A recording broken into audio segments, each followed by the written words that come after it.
Very good afternoon to you. This is a Radical Farmer. Right now, I'm visiting one of the fields for a client so that, we also help train staff to see how they can manage their fields. And we were checking the bananas, the papayas, the mangoes, just to make sure that farming is practical and we are doing the right things. Like one of the things that I've discovered here, as you can see, this is a banana that is growing very well. And one thing you should understand with your bananas, the first 2 years is the most critical. This is like a foundation. This is the beginning of your success or failure. You can fail from the onset, but sometimes you can recover. But actually in farming, you fail from the onset.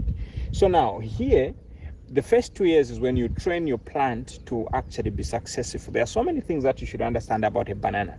So farming is not where you just wake up, you think you were successful somewhere and you can succeed in farming.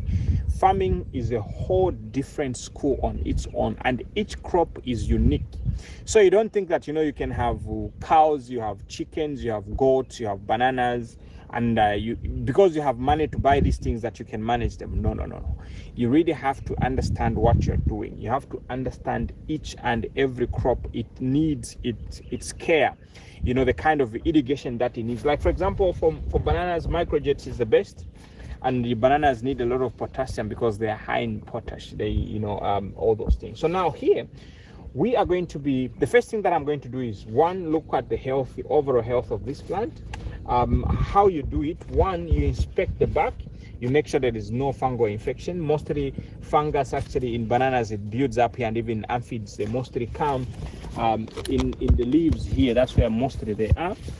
Then the other thing that I check for is the roots. So I'll put a few roots and check for nematoids. Bananas are very susceptible to nematoids, but I can see this root is actually very healthy, especially the old ones.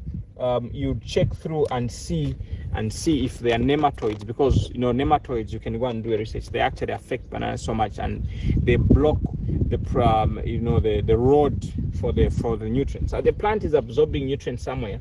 As they come to the mother plant, they can be blocked by nematoids, and nematoids, they affect roots. Okay, and these are soil-borne diseases. Then the next thing that I'm going to look at is actually the leaves. Am I having the needed leaves or not? Like for example, this leaf is not producing any nutrient, and there's dirt on it, and it is deformed, but it is surviving. So what that entails is the food that is made from these branches, these leaves, this one is also benefiting, and this is a burden to this plant, and it affects the growth in terms of proportion, a certain percentage. Okay, so now I have to get rid of these. Now, one thing you should understand, that banana leaves, you don't cut them anyhow. You need a sharp knife, like my very nice organic knife. And don't ask me whether it's organic or not, that's your problem. Okay, so here, you don't pull the banana like this. No.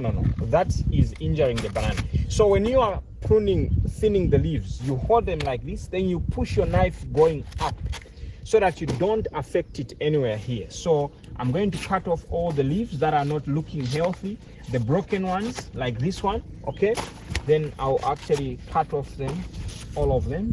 Okay, so now you can see that there is proper aeration, no fungal contagiousness from below going up.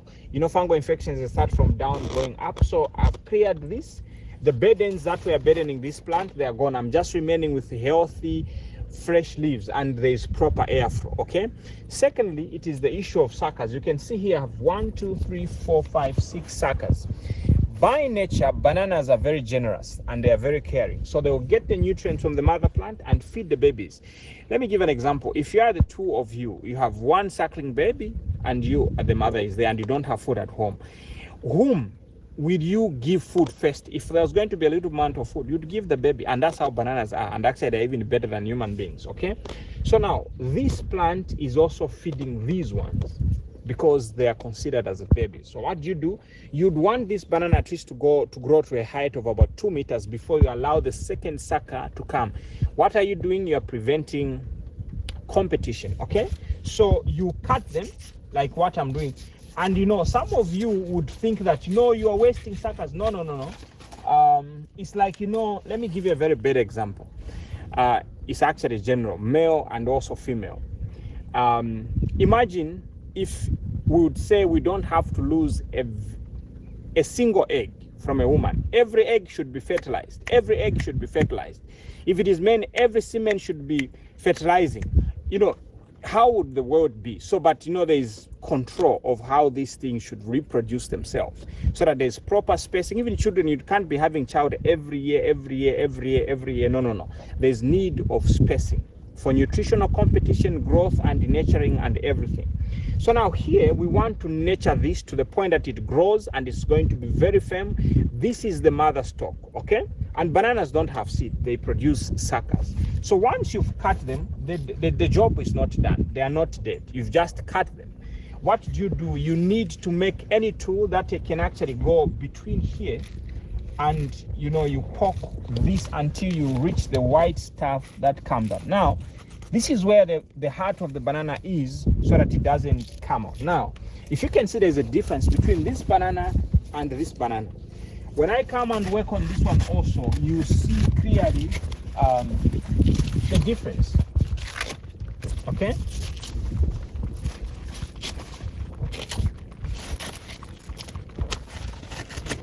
So like this, there is proper aeration, but at the same time also there's no competition of nutrients.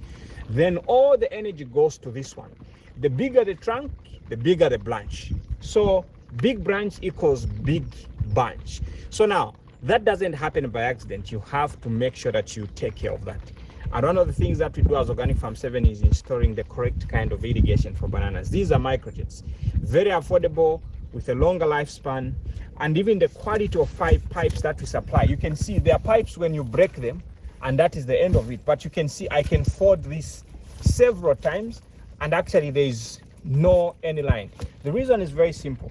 These are made from virgin material, not recycled material. So if you want the best, like a banana field can go even up to 12 years, 13 years, 15 years, 20 years, based on how you maintain it.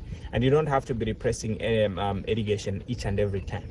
Having said that, I'm wishing you a lovely, productive, organic evening. Stay blessed and stay super organic. Hello, this is Annie from Organic Farm 7. As you can see, we have a variety of seedlings. These are all organic seedlings. Our seedlings are all organic. So once you get our seedlings, you are guaranteed of organic seedlings. Please come through and get your organic seedlings from us.